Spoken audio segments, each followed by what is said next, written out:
निकिता ताई यांची कमेंट होती, ताई डाळ खूप छान दिसते, डाळची रेसिपी दाखवा. ह्याच्या आधी पण डाळच्या भरपूर रेसिपी दाखवल्या आहेत. मग म्हटलं चला सकाळी कुकर लावला आहे छानपैकी. इथे मी सॅलड म्हणून मी गाजर आणि बीटसुद्धा वाफळून घेते, म्हणजे जेवताना खायला खूप छान लागतं. तुम्हीसुद्धा असं खात जावं, सॅलड चांगलं असतं शरीराला. आणि ते मी बटाटे टाकले डाळीमध्ये, कारण बटाटे टाकलेली डाळ मला खूप आवडते. कारण पहिली आई रेशनच्या डाळ करायची की नाही त्याच्यात बटाटा टाकूनच करायची, त्यामुळे तीच पद्धत मी तिचीच फॉलो करते. आणि या कुकरच्या डब्यामध्येच अशी डाळ घोटून घ्यायची, म्हणजे दुसरं भांडं घाण होत नाही आपलं. आणि असं फोडणीच्या ह्या पॅनमध्ये छोट्या फोडणीचं भांडं आहे, त्याच्यामध्ये जिरं मोहरी टाकायची, लसूण टाकायचे, मिरची टाकायची, कढीपत्ता पण टाकायचा. कढीपत्ता नाही आहे माझ्याकडे.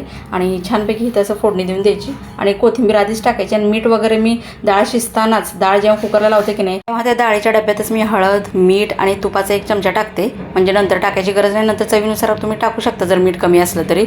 आणि धना जिरा पावडर पण टाकायचं, म्हणजे डायरेक्ट कसं आपलं जिरं मोहरी आणि लसूण आणि मिरची आणि कढीपत्त्याची फोडणी आणि आपलं कोथिंबीर वरनं टाकायची आणि सुंदर अशी डाळ होते बरं का. नक्की करा मग ह्या पद्धतीने, खूप सुंदर होते.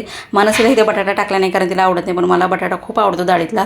तुमच्यापैकी कुणाला आवडतो नक्की सांगा कमेंटमध्ये. आणि सुंदर असा इथे आपला डाळ भात तयार आहे. व्हिडिओ आवडल्यास व्हिडिओला लाईक आणि सबस्क्राईब करायला विसरू नका बरं का.